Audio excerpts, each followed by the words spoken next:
aquí estamos con Marcos Filardi, abogado, especialista en derechos humanos, miembro de la Cátedra Libre de Soberanía Alimentaria, Escuela de Nutrición UBA y cofundador del Museo del Hambre. Un placer, gracias por la visita, Marcos. Al contrario, una alegría estar nuevamente acá con ustedes. Un placer realmente, Marina. Hecho. Bueno, y era un poco que contaras tu historia, ¿no? Yo pensaba, abogado, recién recibido de abogado, y vos decidiste viajar a África. ¿Qué te llevó a África?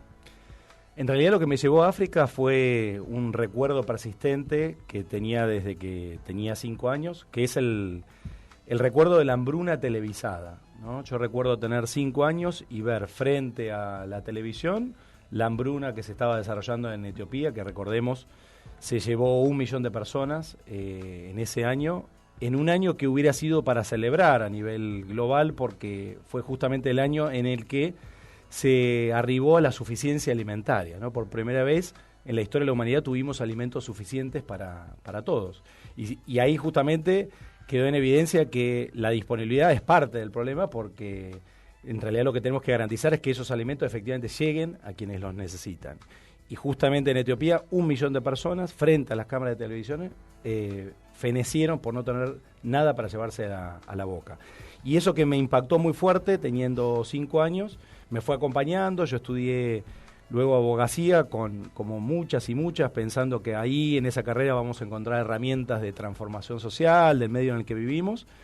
Y cuando pude y se dieron las condiciones, decidí irme justamente a África. A África para ver las causas subyacentes, estructurales de la desnutrición aguda. En algún punto fui a hacer una especie de ruta del hambre.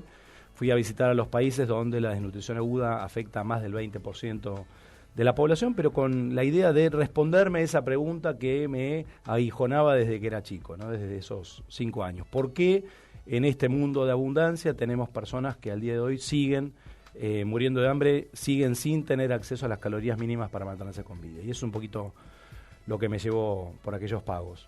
Y después, ¿y qué te dejó África?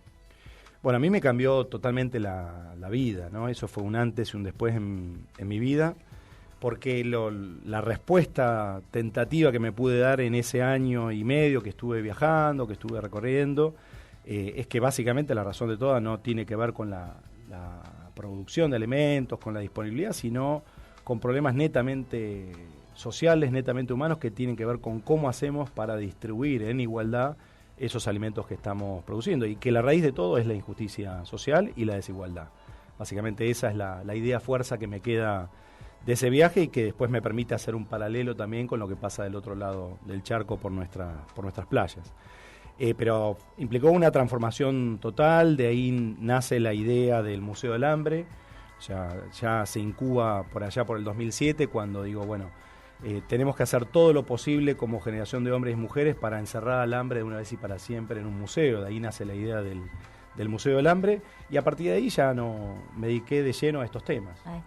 Y después el viaje por la soberanía alimentaria. ¿Cómo fue eso? 1 año recorriendo el país. Bueno, una década después de aquel viaje, cada 10 años me escapo del mundo y me voy a viajar.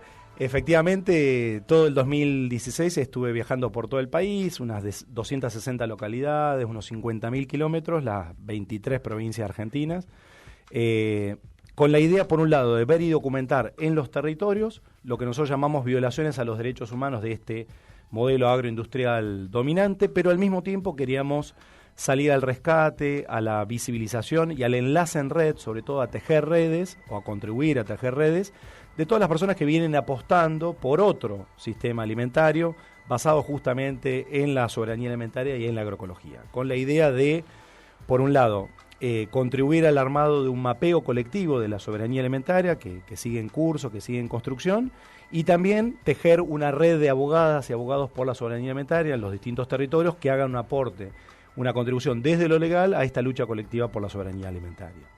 Y esto, digamos, antes de tu viaje, había como, ¿cuántas cátedras de soberanía alimentaria y cuántas hay ahora en todo el país? Bueno, recordemos, la primera cátedra de soberanía alimentaria nace en el año 2003 en la Universidad Nacional de La Plata, que hoy transversaliza a 6 facultades distintas. Luego le siguió este seminario que abrimos en el 2008 en la Facultad de Derecho de la Universidad de Buenos Aires, seminario interdisciplinario sobre el hambre y el derecho a la alimentación adecuada.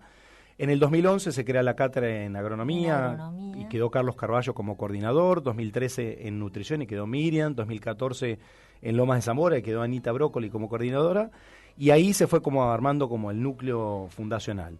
Y hoy tenemos 44 espacios en todo el país vinculados a esto que llamamos Red de Cátedras Libres de Soberanía Alimentaria y Colectivos Afines, que para los oyentes que no conocen, en realidad son espacios que promueven la discusión pública de cara a la comunidad, junto con la comunidad, de qué sistema agroindustrial tenemos, supimos conseguir hasta ahora, y qué otro sistema realmente alimentario, agroalimentario, podemos colectivamente imaginar y construir.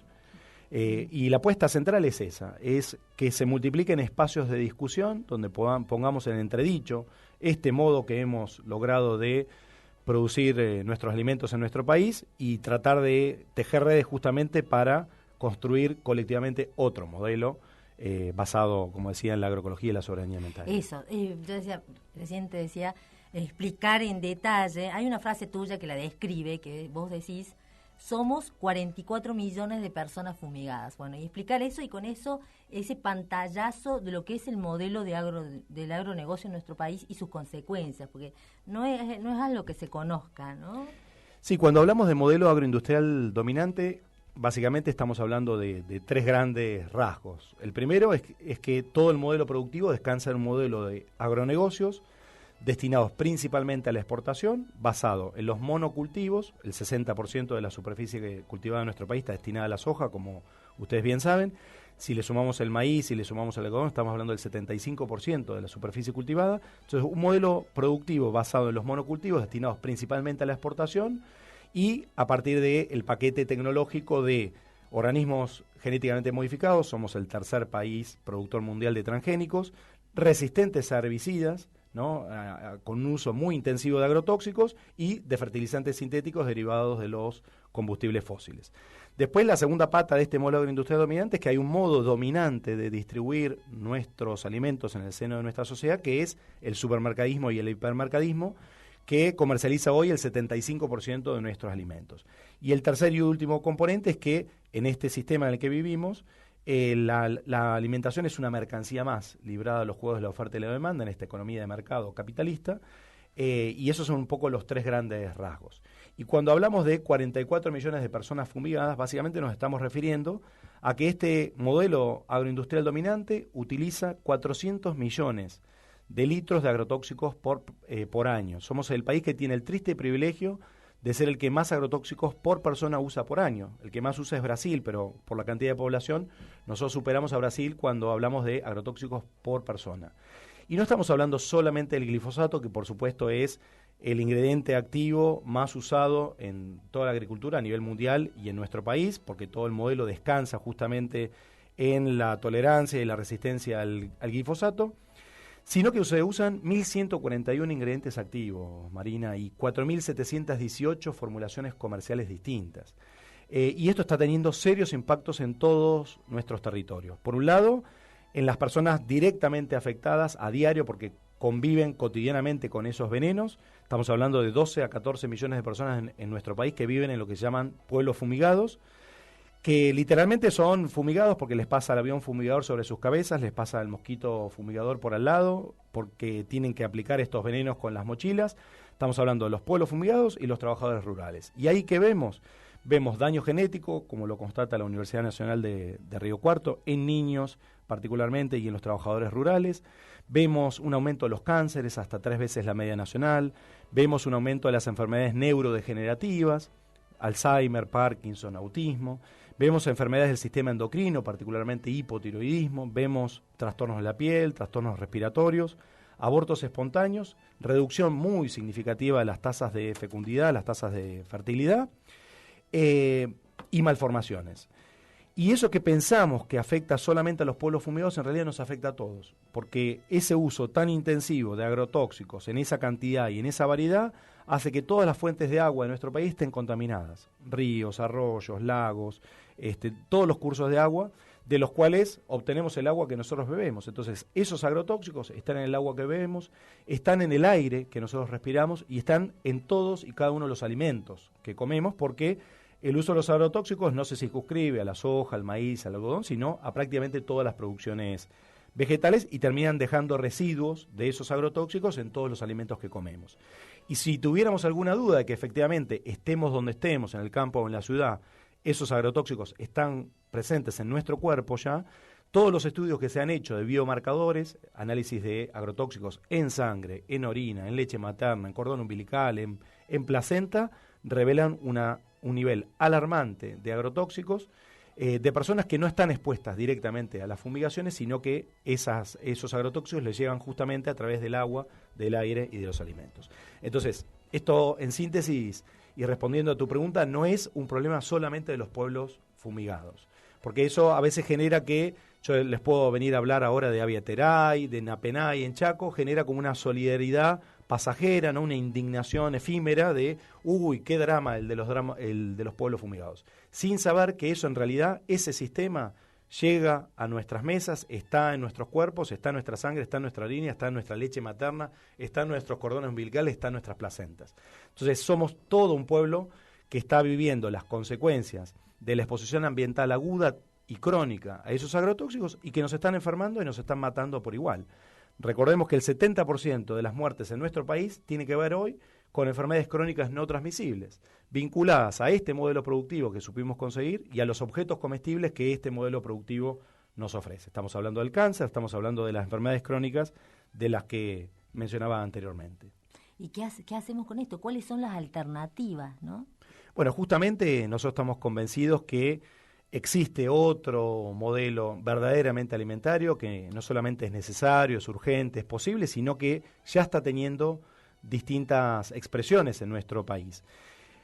Y tiene que ver con esto que llamamos soberanía alimentaria. La soberanía alimentaria es el derecho que tenemos como pueblos a definir libremente nuestras prácticas, políticas y estrategias de producción, de distribución y de consumo de alimentos, que tiene como distintas columnas vertebrales, distintas pilares. El primero de los pilares es que efectivamente existe otro modo de producir nuestros alimentos que no dependa de todos estos tóxicos, que no dependa de los insumos químicos, que es, como bien decía Libertad recién, la agroecología en todas sus expresiones, desde la agricultura regenerativa, la permacultura, la agroecología extensiva, distintas expresiones de un modo de relacionarnos nuevamente con la naturaleza que hace que no tengamos que depender de esos insumos químicos para producir nuestros alimentos.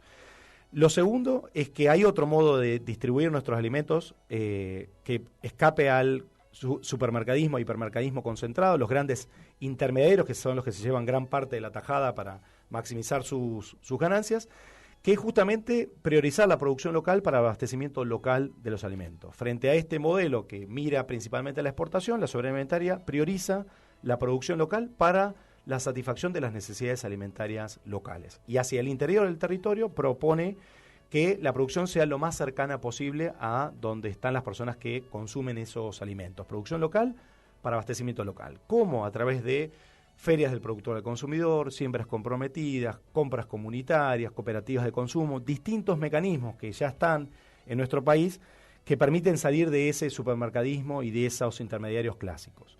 Y lo tercero es que la agroecología de la que hablamos tiene que ser encarnada por los agricultores de la agricultura familiar, campesina, indígena. El paradigma de la soberanía alimentaria pone en el centro del sistema productivo la agricultura familiar, campesina, indígena, a los pescadores artesanales y a los pastores tradicionales, que son, huelga decir una vez más, los que con su esfuerzo cotidiano nos aportan todos esos alimentos que efectivamente llegan a nuestra mesa. Para lo cual, centralmente tenemos que discutir cómo hacemos para garantizar que la agricultura familiar, campesina e indígena tenga acceso en condiciones de igualdad a los medios necesarios para la producción de los alimentos. Y hablamos de tierra, hablamos de semillas, hablamos de agua. Por lo cual el paradigma de la soberanía alimentaria vuelve a levantar la bandera histórica de la reforma agraria integral para que la tierra efectivamente esté en manos de quien la necesita y de quien la trabaja. Y el último componente de la soberanía alimentaria es efectivamente que el agua y la alimentación no pueden ser mercancías libradas a los juegos de la oferta y la demanda en esta economía capitalista, sino que son verdaderos derechos humanos. Y si son derechos humanos y bienes comunes, en definitiva la sociedad, el Estado nos tiene que garantizar a todas y todos la disponibilidad de esos alimentos, la accesibilidad tanto física como económica, la adecuación y la sustentabilidad de la alimentación para toda la población. Ese es el modelo que encarna la soberanía alimentaria que estamos tratando de construir colectivamente en todo el país y que efectivamente, reitero, no es algo que es una idea quimérica que está incubada en las universidades, sino que ya está teniendo encarnadura concreta en los distintos territorios de nuestro país. Viene creciendo, ya está, nació la Sociedad Argentina de Agroecología. Y seguimos acá levantando el avispero, tomando mate con la yerba titraijú, que nos trae caracoles y hormigas, porque nosotros con lo de la UTT, con lo de esta, ¿no? Este feriazo, y siempre hablamos acá en el programa de, digamos, las dificultades que tienen los pequeños productores de comercializar. Y si nosotros queremos comprar a un productor, ¿qué hacemos? ¿Cómo llegamos al productor? Bueno, están... la UTT acaba, ¿no? Hace poco tiene un mercado ahí en Almagro para comprar todas las verduras. UTT está en transición a la agroecología y todos los productos, el mercado de Bonplan, la feria de agronomía, Iriarte Verde y Caracoles y Hormigas, esta comercializadora, estos compañeros que colaboran, ¿no? Con los productores familiares para que los productos lleguen a tu casa. Y bueno, y tantos otros. Nosotros tenemos que poner un listado de amigos, de colectivo solidario que está en Bonplan, la asamblearia que son directamente los productores. Y bueno, y seguí contando acá, porque Marcos, vos nos tiraste todo el pantallazo y también estuviste en la Cumbre Latinoamericana del Agua, nosotros hablamos con Silvia Del allá en Catamarca. Bueno, ¿qué te dejó esta cumbre? ¿Qué fue esta cumbre latinoamericana y qué te quedó de la cumbre? Lo primero y muy significativo es justamente que organizaciones de todo el país nos dimos cita, nos reunimos, poniendo en el centro de la discusión el agua que comunica al final todas nuestras luchas, que hilvana todas nuestras luchas, porque el denominador común justamente de las luchas socioambientales contra el fracking, contra la megaminería, contra las represas, contra los agronegocios, tienen como denominador común la afectación al agua. Y por eso fue muy importante que le hayamos dado ese rol central que tiene que tener, ¿no? Recordemos que somos agua, el 70% de nuestro cuerpo es agua, y el agua que podamos conseguir va a repercutir en lo que somos, al final de cuentas, ¿no? Entonces, un poco el lema fue que el agua es un bien común y es un derecho humano fundamental. Entonces fue muy significativo que 600 personas de todo el país nos hayamos dado cita en San Fernando, del Valle de Catamarca, justamente para abrazarnos, para apachacharnos en nuestras luchas, ¿no? Hace falta, ese es apapache. Sí. Necesario. Es necesario porque cuando uno está en esto a veces se siente muy solo, siente que está peleando contra molinos de viento, y está bueno saber que hay compañeras y compañeros que en distintos puntos del país también están dando esas peleas, esas luchas. Entonces esto también fortalece. Y cada vez son más. Exactamente. Es así. Muy bueno. Y bueno, entonces, ¿y qué te dejó? ¿Qué se resolvió? Bueno, y lo otro también es que... Un encuentro latinoamericano, estuvo Nora Cortiñas. Estuvo Adolfo Pérez Esquivel. Hubo 6 grupos de trabajo distintos vinculados a las distintas problemáticas que afectan al agua, y sobre todo que la dinámica de trabajo tuvo, por un lado, lo que siempre sucede, que es un componente de catarsis colectiva, de dar cuenta de lo que está pasando en los territorios, cada zona, claro. Pero también le dedicamos como mucho tiempo a tratar de pensar cómo salimos, ¿no? Cómo ya podemos aquí y ahora encarnar salidas concretas a esas problemáticas que estamos viendo en los territorios. Y eso también es algo significativo. Es la primera cumbre, ya se decidió que va a haber una segunda cumbre, que va a ser en Háchal, en la provincia de San Juan, el año que viene. Así que esto tiene miras de ser el comienzo de un nuevo camino. En esa vamos a ir, vamos a estar. Esta vez no nos organizamos, digamos, para ir, pero nos hubiera encantado estar. Pero bueno, hablamos con Silvia Aidel y nos mostró todo, nos hizo vivir, digamos, el encuentro allá en Catamarca. Y bueno, lo otro es que se sigue tratando ley de semillas, ¿no? En la comisión, no solo de Agricultura, sino que ya son 3 comisiones allá en la Cámara de Diputados. ¿Vos estuviste en la reunión? Sí, estuve en la última reunión de comisión el martes pasado. ¿Qué sensaciones hay? ¿Qué está pasando? Bueno, por lo pronto hubo bastante inquietud porque el presidente de la Comisión de Agricultura y Ganadería, de Benedetti, por lo pronto no dio a conocer públicamente la lista de oradores aceptados por la comisión. O sea, fuimos a una audiencia el día martes sin saber quiénes iban a exponer y desde qué organizaciones, lo cual ameritó un reclamo por parte de algunos y algunas diputadas, particularmente del Frente para la Victoria.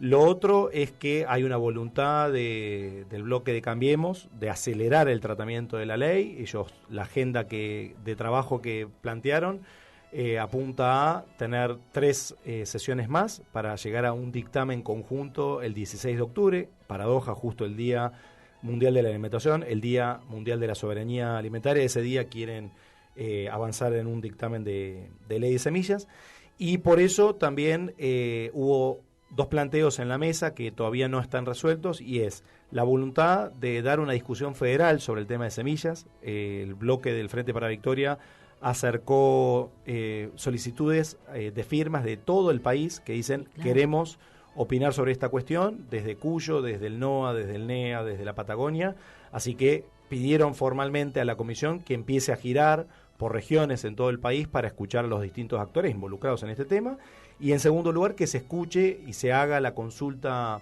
a los pueblos originarios que exige el convenio 169 de la OIT sobre pueblos indígenas y tribales en países independientes. O sea, el Estado argentino tiene la obligación de consultar en forma previa a las comunidades porque la decisión sobre semillas hace a uno de los medios esenciales para la producción de los alimentos de los pueblos originarios, como son justamente las semillas.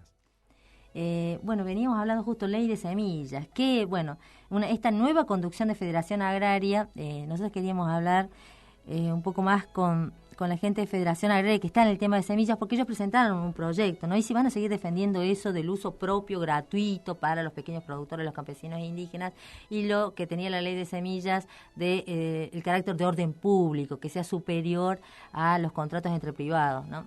Sí, bueno, habrá que seguir ese tema. Y vos me decías lo que está pasando. No, y la novedad de esta semana es que efectivamente se presentó un proyecto distinto incluso al de Federación Agraria, que es un proyecto de distintos diputados del Frente para la Victoria, principalmente liderados por el diputado del Frente para la Victoria por Corrientes, Ruiz Alarcón, que justamente recepta los 5 acuerdos de las organizaciones campesinas y de la agricultura familiar campesina indígena vinculados a semillas. Es decir, que a diferencia de los intentos previos de tratamiento, esta vez las organizaciones campesinas tienen un proyecto propio, al que sienten propio y que refleja sus intereses, ¿no? Y es también reflejo de lo que sostenemos desde la multisectorial contra la ley Monsanto-Bayer de semillas.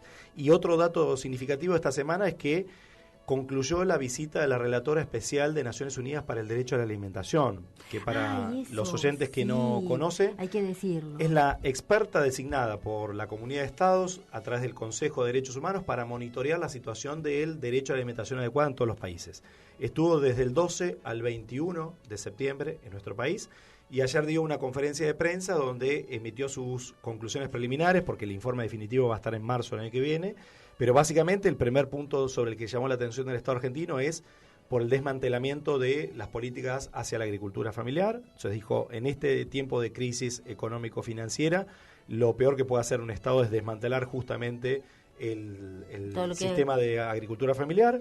Llamó la atención sobre las consecuencias de los agrotóxicos y en línea con los informes que viene haciendo, llama a abrazar distintas formas de agroecología. Y, por supuesto, puso el ojo también en la accesibilidad económica a los medios y a los alimentos en este contexto de crisis económica, principalmente para las personas con mayor situación de vulnerabilidad. Y el último de los puntos tiene que ver con el incremento en el consumo de productos ultraprocesados y la falta de políticas públicas adecuadas por parte del Estado para contrarrestar la epidemia de sobrepeso y obesidad que aqueja a nuestro país. Muy completo, entonces, lo de la relatora de las Naciones Unidas.